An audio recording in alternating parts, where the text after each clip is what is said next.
Welcome back to Warehousing Unboxed, an IWLA podcast, where we explore the dynamic and ever-changing world of 3PL warehousing. Guess what? It's already season 2! Woohoo! Thank you for tuning back in as we unbox topics that are affecting your warehouse business. We are thrilled to kick off this season with an industry hot topic: bonded warehouses, foreign trade zones, and other value-added services that are transforming the way goods move across borders. This episode uncovers how these strategic resources enhance warehouses' roles in the supply chain, reduce costs, and streamline operations in an increasingly complex global market. Whether you're 10 years in or just exploring these options for your business, this episode is packed with valuable insights. Let's start by taking a closer look at bonded warehouses and foreign trade zones, two critical components in the toolkit of global trade.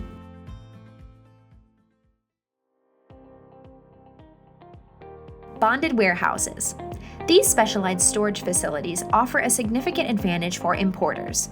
When goods are stored in a bonded warehouse, businesses can defer the payment of customs duties and taxes until the goods are sold or removed from the warehouse. This not only improves cash flow, but also allows businesses to better manage their inventory and reduce upfront costs. Imagine importing high valuable goods and not having to pay duties immediately. That's a game changer for financial planning. Bonded warehouses also often provide additional services like inventory management, which can further streamline logistics processes. Foreign trade zones, or FTZs. FTZs take the benefits of bonded warehouses a step further. Located within the United States but considered outside U.S. customs territory, these zones offer incredible flexibility for handling and storing goods. Within an FTZ, businesses can defer, reduce, or even eliminate customs duties on imported goods. Beyond the financial advantages, both bonded warehouses and FTZs offer strategic benefits in terms of supply chain management. They enable businesses to be more responsive to market demands, optimize inventory levels, and enhance overall operational agility. But to really understand why these options are so valuable, we need to go to the source. Today, IWLA Membership Director Jennifer Resney sat down with 3 IWLA members who share their knowledge and first-hand experiences with both of these elements and more. Please enjoy Tom Cook, CEO and Managing Director of Blue Tiger International, Nick Gibbons, General Manager and Principal with Myborg 3PL, and Uma Taylor, Business Development Manager with Myborg 3PL.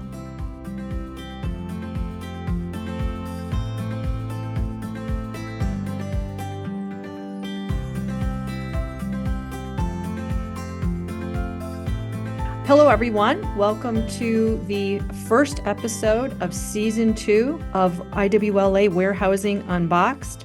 We are going to be discussing bonded warehouse, foreign trade zone, and other warehouse value added for global trade. I bring to us Tom Cook from Blue Tiger and Nick Gibbons and Uma from Myborg. I welcome Myborg. They are actually a brand new IWLA warehouse member, so thank you. Tom and his company, Blue Tiger, has been with us since 2021 and has spoke at other events and been a great resource and advocate for IWLA. So just to get started, Tom, if you want to, again, introduce yourself and give a little background on yourself and Blue Tiger. Sure. Thank you, Jennifer. We appreciate the opportunity to be available for this podcast, and we look forward to a continued growing and mutually beneficial relationship with your organization. So Blue Tiger International is a 30-year-old supply chain management consulting business, and basically we help companies navigate the challenges of global trade. I myself owned a 3PL warehousing freight forwarding operation for about 20 years that I fortunately was able to sell back in 2000 and have now moved in more of the direction of providing advice and counsel to companies involved in global trade. About half of our business is specifically associated with principal importers and exporters. The other 50% is involved with service providers, warehousemen, trucking companies, and companies that provide various services to the principal companies that import and export. And one of the things that we look for, particularly in the business development sector, is how can we create a scenario for warehouses and companies that provide that service to differentiate themselves and add value, and at the end of the day, add an additional revenue stream into their organization. And so that's where we come into the subject of foreign trade zones, bonded warehouse. And I'm going to also add container freight stations into the mix of when we have that discussion today. So what we try to do is be an asset to the members of your organization to be able to provide additional guidance on how they can make themselves have a differentiation, add value, and at the end of the day, add additional revenue into their organization. Oh, that's fantastic. So yeah, and now Nick and Uma, if you'd like to introduce yourselves and give just a little background on MyBorg. Yes, ma'am. Thank you for having us. Super excited to be here and join in with Tom and Uma. So MyBorg has been around since 1981. The owner, Zach MyBorg's father, started the company. Zach went to college, graduated, came out, and was a truck driver. His father got ready to retire, and Zach said, I'll buy these 10 trucks and I'll take the company over. And he had a vision of, if I can just build this up to 100 trucks, that'd be pretty cool. Fast forward to 2024, we have 250 trucks running over-the-road freight across the country. We have 1.2 million square feet of warehousing 3PL space in Rockford, Illinois, and we have 700,000 square feet here in Houston, Texas, where Uma and I work. And yeah, so Nick is the general manager of this facility, and I'm the business development manager. He oversees the operations, the day-to-day business. So he has a group of and a small team who's under him, and so far we've been doing pretty well. We've been surprisingly booming, and I think we're really interested for our next phase. Oh, that's excellent. So I thought we'd just get started with the basics. If one of you want to jump in, educate our listeners to what is foreign trade zone, what is bonded warehouse, and I know Tom, you added container freight stations, because I'll get questions I'll have people send me an email to IWLA or, hey, I'm looking at FTZ. I'll jump in and give an overview of it. U.S. Customs has a direct line of responsibility into Congress. And the people who lobby directly with Congress on behalf of customs issues, going back more than 60, 70 years ago, has put a significant amount of pressure on Congress to put pressure on customs to not only be an enforcement agency in terms of goods coming across the border, but also to provide programs and value adds so that the international trade community can get favorable treatment in the movement of their goods to and from the United States. So because of that pressure, a number of programs have been developed, 3 of them very specifically, foreign trade zones, bonded warehouses, and container freight stations. And these are programs that are available to companies that import and export that actually provide significant value. And really the value that they provide to these principal companies is that they lower the landed costs, okay, meaning their cost of moving the goods from point A to point B is really the impact. So a lot of companies can do this independently, but most of us who are in this business know that there are a significant amount of companies that really want to outsource this responsibility to a third party, which would be a warehouse, a trucking company, a freight forwarder, companies in that venue. So the first opportunity is a container freight station. And this is typically run by warehousemen and particularly freight forwarders and trucking drayage companies, in which they can create a situation where when goods come into the United States, either let's just say a container comes from overseas or an air freight transaction comes into an airport, where the goods don't get customs cleared and they move into a container freight station, which is a designated customs area inside a warehouse. And the goods come in there, and it allows the company to break down those shipments, okay, then disperse them to wherever they're going to go, either an export or an import, picked up by a trucker, given to Federal Express, UPS, whatever it may happen. And it allows that to be done in 14 days without having to do a customs clearance until it leaves that container freight station. And this is very big, particularly in what I call the gateways around the country. Obviously, wherever we have ocean ports and wherever we have major airports that handle international air freight, or where the river system comes in that brings in international shipping, is where typically container freight stations operate. It's a service that a warehouseman or a 3PL or freight forwarder can provide to their importers so that they can break down these shipments, okay, and then disperse them to wherever they're going to go and not have to worry about a customs clearance process until they exit that facility. The second opportunity is what we refer to as bonded warehousing. Bonded warehouses is warehouses that sit outside the U.S. economy, so that when somebody imports something from overseas, they just have to declare to customs that it's going into a bonded facility, but they do not have to do a customs clearance, and therefore there's no obligation to pay duties or taxes. The purpose and primary benefit of a bonded facility is allow goods to move into the United States without the obligation to do customs clearance and the obligation to pay duties or taxes at that point in time. It's only at some point down the road when it exits that facility, in fact, that duty and taxes have to be paid and the customs clearance occurs. But if you had a distribution facility in the United States set up as a bonded warehouse and you bring in goods from overseas, and now you have 90, 120, 180 days that you're keeping in there, you're getting the cash flow advantage, okay, of not having to pay those duties until it becomes of value to you when it leaves the facility and you sell it. So appreciate the fact that interest rates 3 years ago were down in the 2% category. So cash flow advantage wasn't that big, but today they're in the 10 to 12% category. So cash flow has a huge impact for companies today. So bonded warehouses have a much greater relevance because of the cost of money today. The second option with bonded warehousing is that it also says that if you export from that facility anything that you imported, there would be no obligation to have to pay any duties or taxes because the goods would never enter the United States. Okay? And a lot of companies in the United States do North American distribution, meaning they import from overseas, they bring the goods into the United States, and now in that bonded facility, they can sort things out, bring things into the United States, and also export from that facility and gain all these advantages.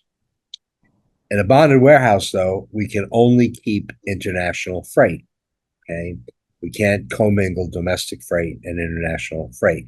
And we have a 5-year window in order to move the freight out. So once it comes in, the clock starts ticking. We have 5 years to make a decision whether it's going to be an import or an export or some other thing such as being destroyed as another option. So for warehouses, third-party facilitators, this becomes another value add. And you can take a section of your warehouse. You don't have to take the whole facility, or you can take a container yard, whatever space you define, to make that the bonded part of the location. The last program, which really provides the greatest value as compared to the container freight station, the bonded, is the foreign trade zone. So it sits outside the U.S. economy, so it's a fixed location such as a warehouse, and they're all over the United States. While most of them are near gateways, there are a lot of interior foreign trade zones throughout the country. But in a foreign trade zone, we have the benefit of keeping goods in there for an unlimited amount of time, so there's no clock that's ticking, and we can manipulate the product. In container freight stations and bonded warehouses, if it comes in as a widget, it has to go out as a widget. But in foreign trade zones, it can come in as a widget and go out as a computer. It can come in as a widget and go out as an automobile. It comes in as a widget and goes out as some consumer product. So the foreign trade zones become a great option now for reshoring, which obviously is a big topic today in global trade, which is bringing back manufacturing to the United States. So foreign trade zones gives an option for companies that are manufacturing and distribution to use the facility and get the tremendous advantages that you have, where when goods come into a foreign trade zone, there's no obligation to pay duty or taxes at that point in time. It's only when it exits the facility. The foreign trade zone also provides benefit for reduced customs clearance charges, reduced merchandise processing fees, and depending upon where the foreign trade zone is located, there's also some local, state, and county benefits that exist as well. So the idea here is that existing companies that have warehousing space, all three of these options can provide value to that warehouse, not only in differentiating itself, but also in providing additional revenue stream. One of the areas that the additional revenue stream comes in is not only the services of handling that status as a CFS bonded or FTZ. But there's also technology requirements in managing the freight coming through the facility, work in process, and exiting. And the third-party provider, the warehouse manager, can provide that solution, that technology solution, as part of their service portfolio. So these things can produce tremendous value adds. I always use as an example a company that we worked recently with in Los Angeles with about 700,000 square feet. They took half their facility and made it a foreign trade zone. And a year and a half after they did that, they increased their revenue by about 650,000 a year against some $60,000 of expenses. So there was a significant return on investment when they took half their facility and turned it into an FTZ available for their clients to use. So with that, I think that's a pretty good overview of the three programs that really all warehouse managers and owners should consider in their portfolio. No, that's excellent. And I'd like to say something. Yeah. Whenever Tom's obviously a wealth of knowledge. When it comes to these topics, it's second nature for him to go through the details. As a supply chain operator, right, when you start hearing this, it gets a little overwhelming. Oh my God, there's so much compliance and regulatory that you have to have in order to operate this way.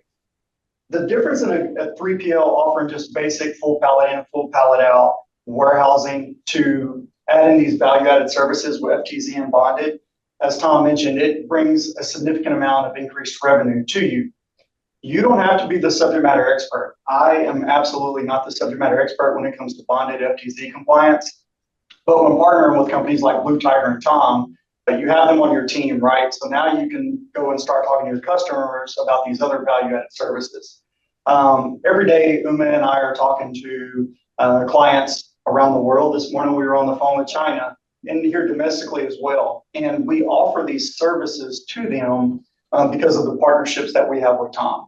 And you'd be surprised at how many customers 3PLs are doing business with today that are importing containers. And we never talk to them about bonded or FTZ. But when you do, one of our biggest customers here at MyBorg, we mentioned to him, hey, we're working on a bonded facility. And he was like, oh my goodness, we need that so bad. They're using a different 3PL for bonded and you for just the regular stuff. So I think there's definitely a lot of value to 3PLs to look at these options and then partner with people like Tom and Blue Tiger to help them get all the compliance controls in place. So do you find that you're educating the client, or is the client coming to you requesting these services? A little bit of both. Clients that are looking for bonded warehouses, they already know all of the regulations, or FTZ warehouses, they already know the regulations and what they're looking for. They're probably going online and typing in FTZ bonded facilities in whatever city we're operating in. But so they have the details. But it's the customers that are already in our buildings that we're doing container unloads for. And we say, hey, oh, by the way, have you thought about bonded? And they're like, what's that? So I've set up several introduction calls with Tom and his team with some of my customers saying, hey, you can use this service at MyBorg and this is how it benefits you. So we're educating them on the process as well. So how is it set up at MyBorg? How is, you said you have two facilities of substantial size. How is MyBorg sectioned off? Explain to your fellow 3PLs who are looking at getting into this, maybe the infrastructure part of setting this value-added service up. Yeah, absolutely. So today our MyBorg facilities in Rockford, Illinois, and in Houston, Texas, like I said, it's around 2 million square feet. We have engaged Tom and Blue Tiger in the process of setting up our bonded facility. So we'll be doing a bonded facility in Houston and in Rockford for one of our big customers that when we told him, hey, we're going after bonded, he said there would be a value added to that. So Uma has taken lead collecting all of the requirements that Tom's team has provided to us. They send us all the questions, we get all the answers, we send it back to them, and they put it up in a nice little bow and send it to customs and handle that for us. So they're a partner side by side with us. I would say one of the biggest challenges for us as a 3PL is trying to decide how much bonded space you need.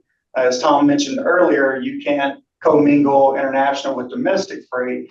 So if you carve out 50, 60, 100,000 square feet of space and saying we're going into the bonded business, if that sits there empty because you don't have sales in the pipeline, that's a loss of revenue for the square footage. And I've spent a lot of time saying, hey, how much space do we need that we know we can pre-sell and get customers already committed to? And then once you get that footprint sold and filled, then you can expand your bonded footprint with custom. So I would say it's smarter to go less square footage, fill it up, and then expand versus going in super, super heavy without a client that you don't currently have. Now, do you see your clients requesting, as Tom mentioned, the added value added? Again, bringing in that widget and having it leave. Do you see your client requesting you to maybe repackage, maybe do, again, some different labeling or rekitting? For repackaging or rekitting or things like that, when it's bonded, we need to file a manipulation with customs. And that's a whole other process. We'll have to take it in. And only once we get an approval, we can touch that freight. Until then, we cannot touch it. Because everything that comes in bonded is technically owned by customs because they've not paid their duties yet. All we can do is hold it, get the approval, and of course, we can work on it. In one case, we had a bunch of trash cans come in, and it wasn't stamped. They needed the made in China stamped on it, and it didn't have that. So we had to put that on there, but even though it's something that we had to add to it instead of changing something that's already in existence, we still needed an approval from customs. And once we got the approval, we could open it up and repackage it, and then we could move on with it. So that will be something we can definitely do, and it'll be part of our package. So that will be another value added thing as well that we can do, definitely, for sure.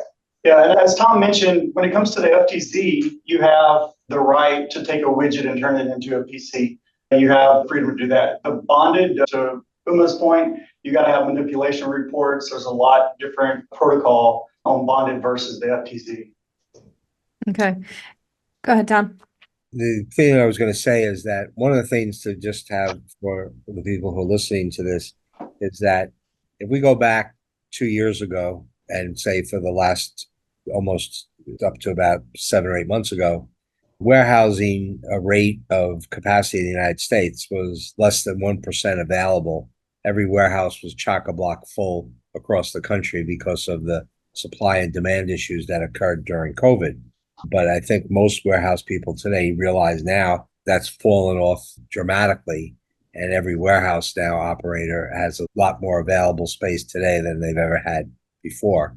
The importance now, in order to sustain continued operations successfully and keep your margins up and also attract new customers in a market now that's going to get very tight and competitive, the importance of creating these value-added services really becomes a very critical thing.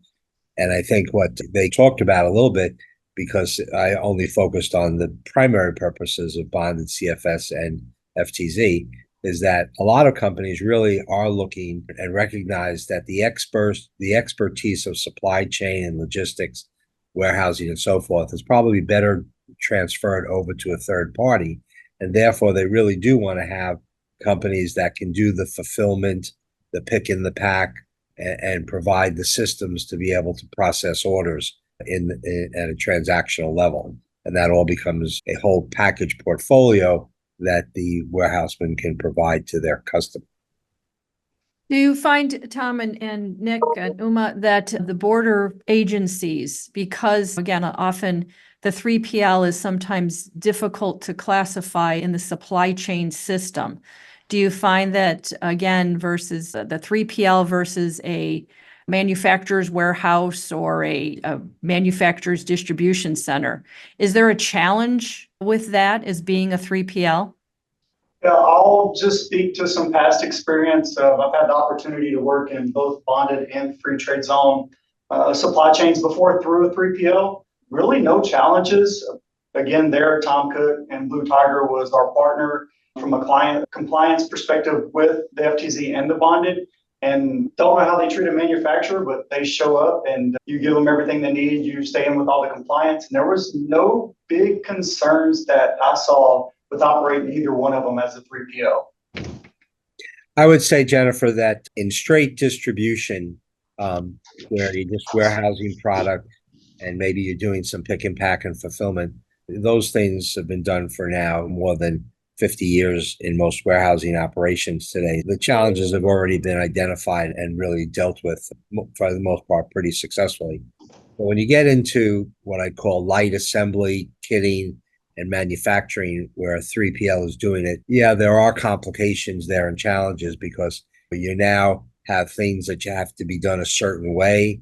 You have quality control issues that you have to deal with, manufacturing specifications. So there has to be a much tighter control over, say, the engineering team of the principal company and what they're now outsourcing to a third party.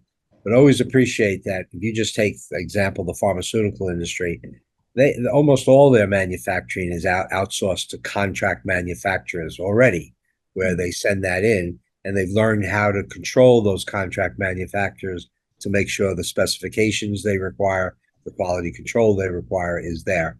So by doing it to a 3PL, there's really no difference at all. You just need to make sure that you have those controls in place. That would be really the biggest challenge. In a foreign trade zone where that manufacturing is done in a 3PL, the other challenge is that the Foreign Trade Zone Board in Washington, D.C. will get heavily involved in evaluating that manufacturing process. So when you do manufacturing in a foreign trade zone, the time frame of trying to get something done, say in that 60-day window to 90-day window, really jumps to as much as maybe 180 days because you're going to have the scrutiny of the federal government involved in making sure that they understand the process and that the process conforms to the foreign trade zone guidelines that they have in place.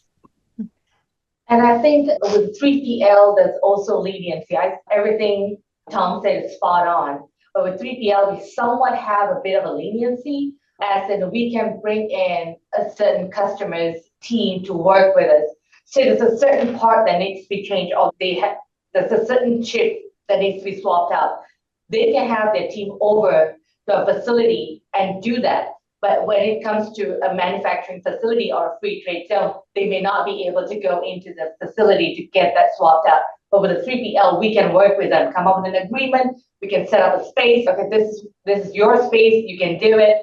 And it's so much more easier that way than trying to get into a high security facility. And So- one of the things too, Jennifer, is that when we look at these three options, we have lots of clients that actually have their warehouse segregated into 4 different areas. They'll have a domestic area just strictly designed for domestic freight. Then they'll have an area that's a container freight station, an area that's bonded, and an area that's an FTZ. So that can be done side by side. Basically, we're handing a blueprint to customs and we draw lines on it to say, this is how we're segregating that space. So there are companies that have taken on all the areas of benefit, and those facilities become very busy because of that activity that happens because they're providing a full range of services to their customers. And how does does that play a role? Can I take one person and have it work in one area and jump to that next area?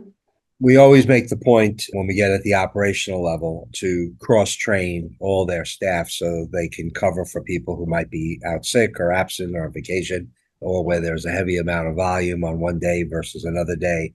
So you really want to cross-train all your people to move from one side to the other very quickly. You probably will have lead people who are specializing in each area, but the staff has to be able to maneuver from one area to the next. And you also can take your container yard where you have your trucks coming in and out, possibly containers coming in and out. You can also name that area for any one of those categories as well, because a lot of times you'll have freight that's stowed in a container for 2 or 3 or 4 days, right? So if you want to get that FTZ or CFS benefit, then the yard has to be named as well. So that's part of what we do in the assessment, is try to figure out what type of clients you have, what type of clients you're going to go for, what your needs are, and we define that to customs when we do it. And Nick mentioned earlier a good point, which is that if you start out at a smaller level, you can always amend the amount of space that you require. You can shrink it if you need to, and you can expand it. There's an amendment process that you go on with customs to get that done. And that happens very quickly when you need to shift space, larger or small. Yeah, and then you have like, of course, like the outside place, we call it the class 4, and then the inside covered area, we call it class 3. And Tom and his team, he actually submits our name and all our information out to customs. That way, whoever's working in these areas will have access to all these facilities. And it has to be only those people to just keep it safe.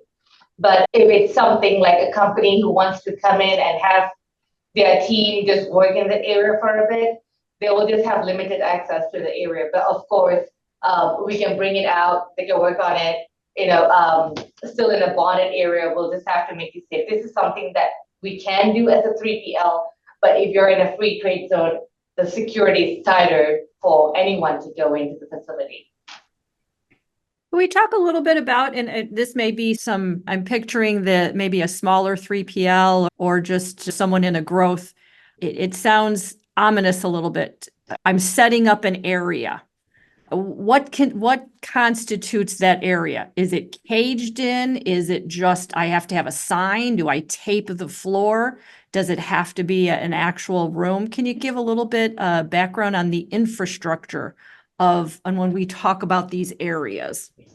One of the things that we deal with is that the regulations which come out of Washington are now handled by individual customs offices in different places.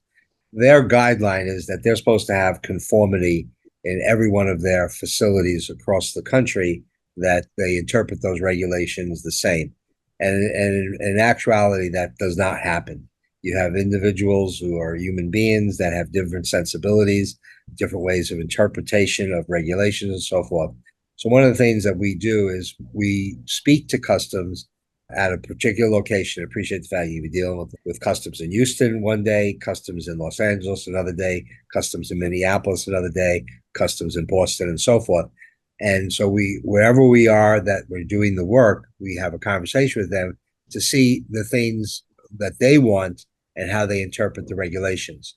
So when it comes to the borders that exist within a warehouse when these locations are made, there are differences from port to port and actually from customs officer to customs officer. The general guideline is there has to be a clear delineation of the space that you have inside the warehouse. How you make that delineation depends upon how they want it to be. So in some cases, we have painted lines. Some cases, we have painted lines with signs that hang from the ceiling. In other cases, we have to have a fence. In some cases, the fence just goes up to maybe 6 feet. In other cases, it has to go from floor to ceiling, depending upon how the officer feels about it. And also where it's located and the nature of where it's located will have an impact as well. So we work with them. But I would say everybody has to think about the fact that there just has to be, generally from the starting point, a delineation somehow created that shows where the space begins and where the space ends. And customs is definitely going to want to see that. To what extent they want fencing or signs or painted lines and stuff like that kind of is a variable that goes from port to port and also from location to location and each individual customs officer. So the key is to have a conversation with them at the front end to see where they want to go with these type of things. And obviously in some cities where we have a regular flow of this business, we already know what they're going to want either for a bonded or an FTZ location. And I would say as a general sense, the FTZ generally is the more restrictive one in terms of fences as compared to a more relaxed atmosphere when it gets to FTZs and container freight stations. But again, it depends on the particular officer and location. Yeah, and I would say, Jennifer, too, going back to that small 3PL that's interested in bonded or free trade, there's a lot of traceability that's required by the 3PL. So having a solid warehouse management system in place that allows them to track entry numbers, products, customers, when things have been released out of customs or FTZ, like that's critical because they will show up at your facility and say, hey, here's the container number, pull the file, let's go through all the paperwork in the file. Now walk me to the floor and show me where these 20 pallets are. So having a WMS in place that tracks all of their compliance is very important. A sheet of paper and a pen will not work. And sometimes they already know the answer. They're just going to question you, quiz you. and try to find out if whatever you have on your records matches what they have on their records. So they're just gonna walk it, and the dates on each and every cargo is so crucial and so important to customs as well. So that's one thing that's very crucial, having the right WMS for your team. And do you find that there's a difference, as Tom pointed out, regionally? Are the areas set up differently? Our Houston facility, the customs team here is very strict. You can go down, and it's funny because we can be in the same state. Like the customs in El Paso and the Valley, they're so lenient. But the customs here in Houston, they look at every single detail. The customs in Rockford, Illinois, they're a little more, I wouldn't say lenient, but they give in a little bit. They're not as strict as your fence is 8 foot tall and your cargo is probably an inch below the cage. Some customs officers will be like, no, it needs to be a foot below the cage. Some would be like, no, it's okay as long as it's below the cage. So it all depends on the customs officers as well in every single state. It's just important if you're operating these facilities in different regions, knowing that just because you set it up one way in location A, they may ask you something completely different in location B, and you just got to be flexible and adaptable. And again, going back to what Tom and the Blue Tiger team do for us is they have those conversations with customs because they're speaking the same language versus smaller 3PL who doesn't understand all the terminologies. It gets, again, overwhelming very quickly. So partnering with somebody to have those conversations and say, hey, the compliance actually says this, and they could say, I don't care, this is how I want it, but just being flexible to make sure that you're doing whatever that local inspector or officer would like. One of the things that also to think about here, and this is really the value add, is that once the FTZ bonded or CFS is set up, what becomes attractive to a principal importer or exporter is that they don't have to worry about those issues about setting a facility up. It already exists, and they get immediately the benefits as the user of the facility, the benefits related to the duties and taxes and the customs clearance process. So they defer to the warehouse operator as being the expert, right? And even though they might have some support mechanisms internally and externally, they rely on that expertise and that immediate facilitation and capability to have that benefit.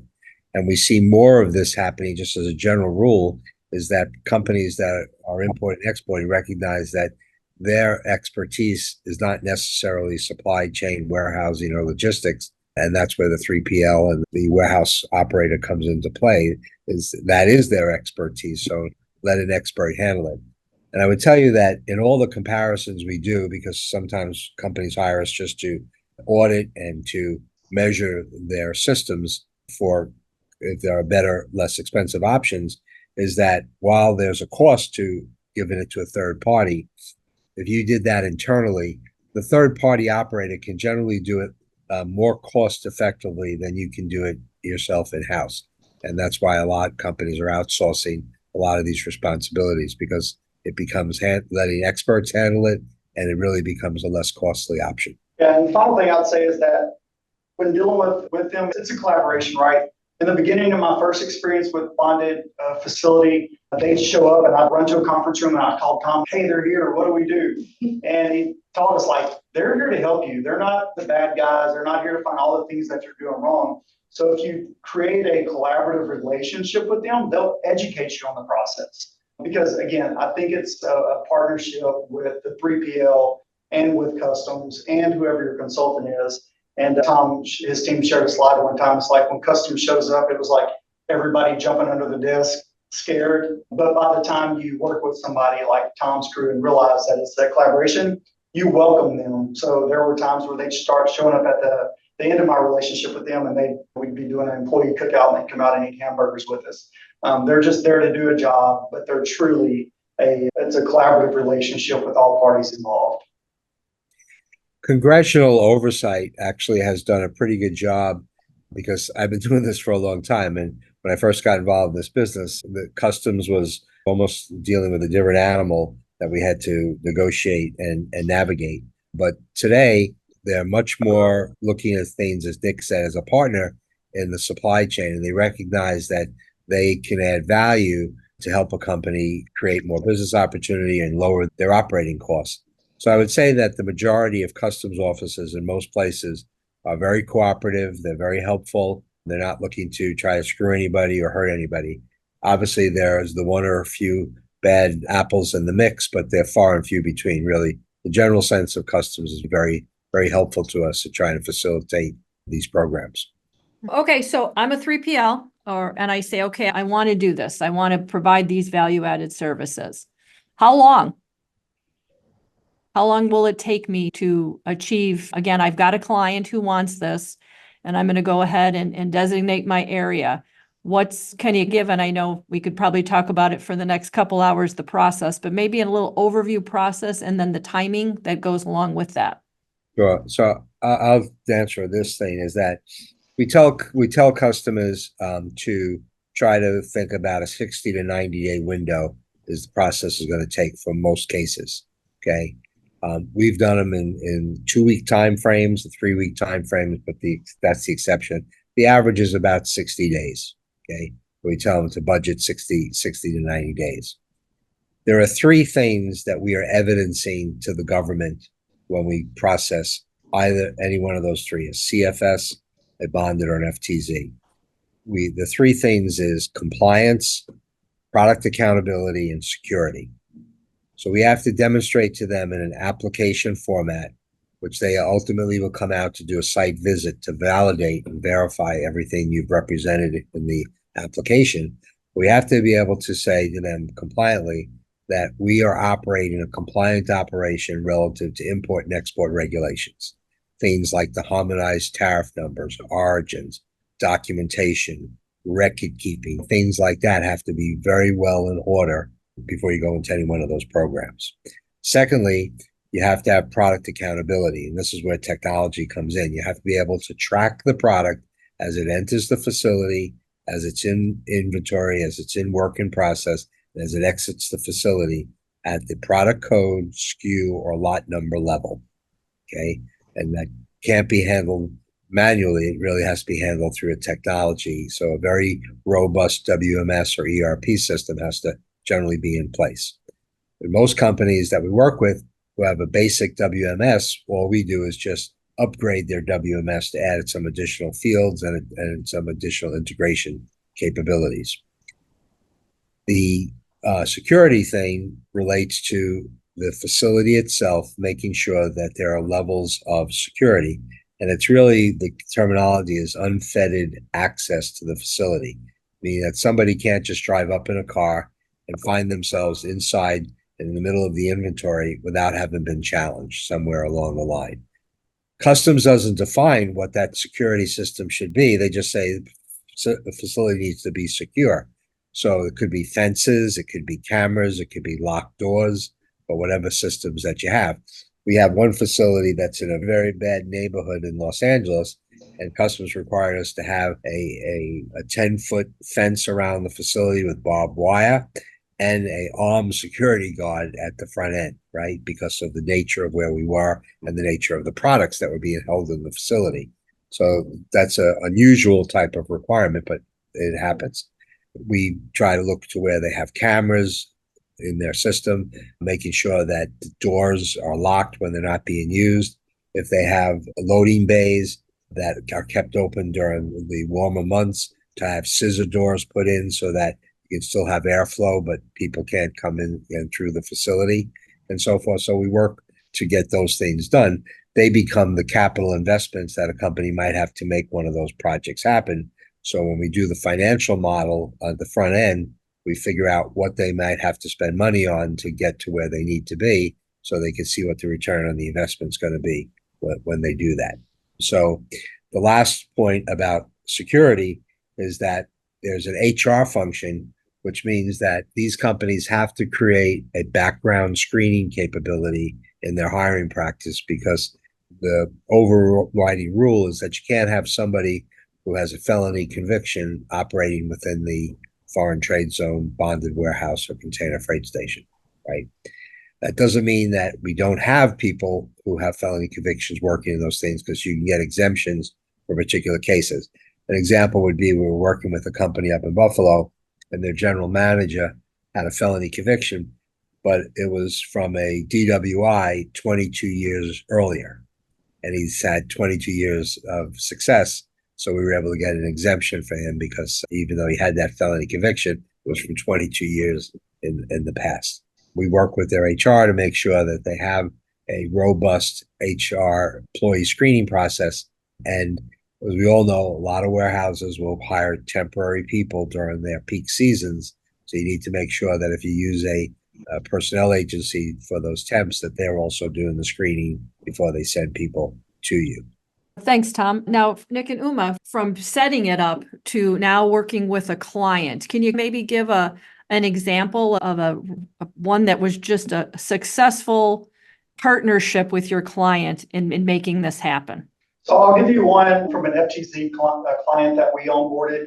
We had a customer that was a big importer of electronics looking for an FTZ partnership for a few different reasons. Obviously, the accountability with delaying the duties and tariffs, they were really looking for that. But then they also did some exports into Canada. So it would come into the US, hit an FTZ facility, and then their exports to Canada would leave FTZ, go straight into Canada, and bypass the duties that they were required here.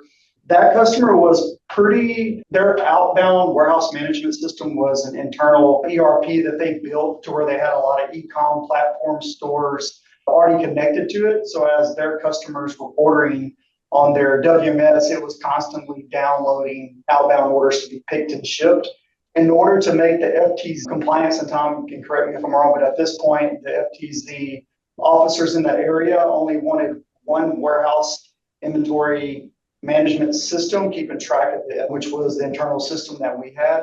So the customer also wanted to keep track of it in their system, because that's how they created their inbound and outbound orders. So we did a integration between the two systems to where every day there were batch orders being sent. Their customer would download batch orders every 2 to 3 hours from their WMS, EDI into our WMS, allow our team to go pick, pack, stage the product back into their area for them to conduct the outbound shipments in their ERP. So our WMS was the single record of inventory that was being kept, which was in compliance for the free trade zone, but our customers still got to use their ERP for their inbound and outbound inventory. So having the ability to be flexible and integrate with your customers' WMSs or ERPs that they're using is critical. I don't consider myself a systems guru or understand all the EDI terminology, but there's partners that do. So just making sure that whenever your customer onboards, if they come in and say, hey, I need to do a integration with your WMS, like, oh, we don't do that. With 3PL, we never say, no, we don't do that. We figure out a way to make it happen if it's with partners, and then we go back to the customer and we say, this is what it's going to cost us to make that happen. So that was a great implementation of a brand new customer that really came in with some high expectations on system integration. It took us a few months to get it across the board, but everything got up and running. And as far as compliance FTZ, we were in a good spot, and our customers still have visibility to all of their orders. That's excellent. Excellent. I just add to that, Jennifer, with that is that what he's making the point here is that example that he gave is that he accommodated a very specific client need. Okay.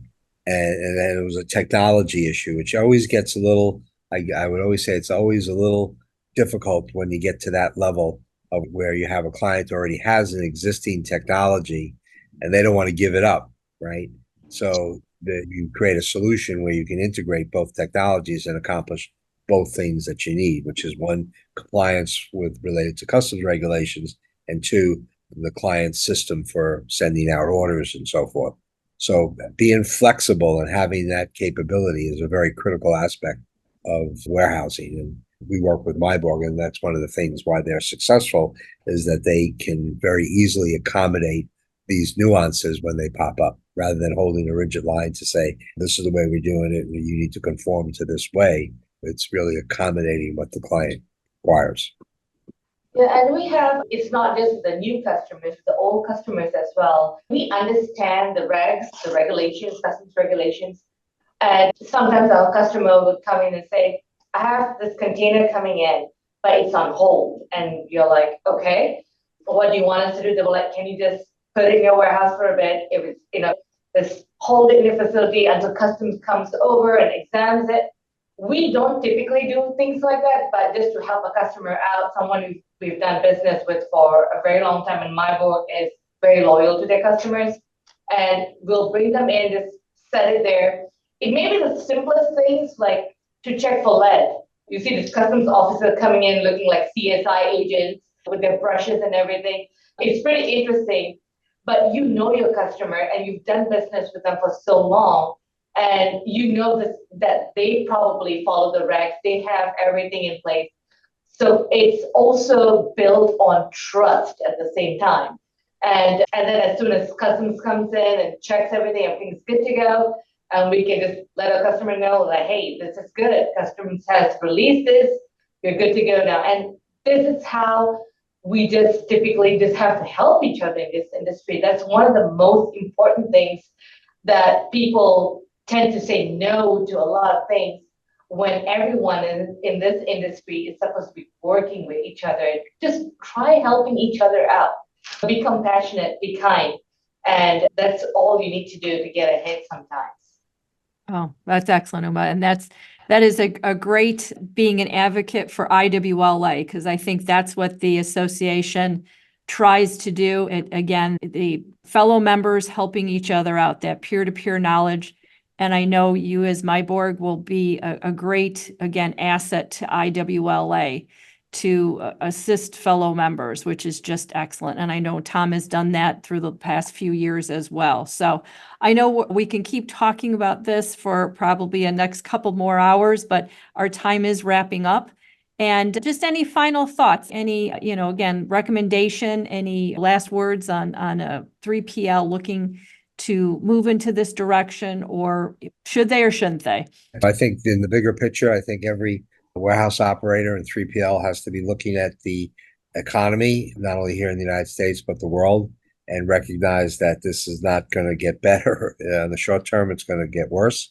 And most volumes are dropping in every aspect of the supply chain. Everywhere I go, I can see it happening. So I think it becomes more important for you to add value adds to your profile, make the changes that make you a more attractive service provider.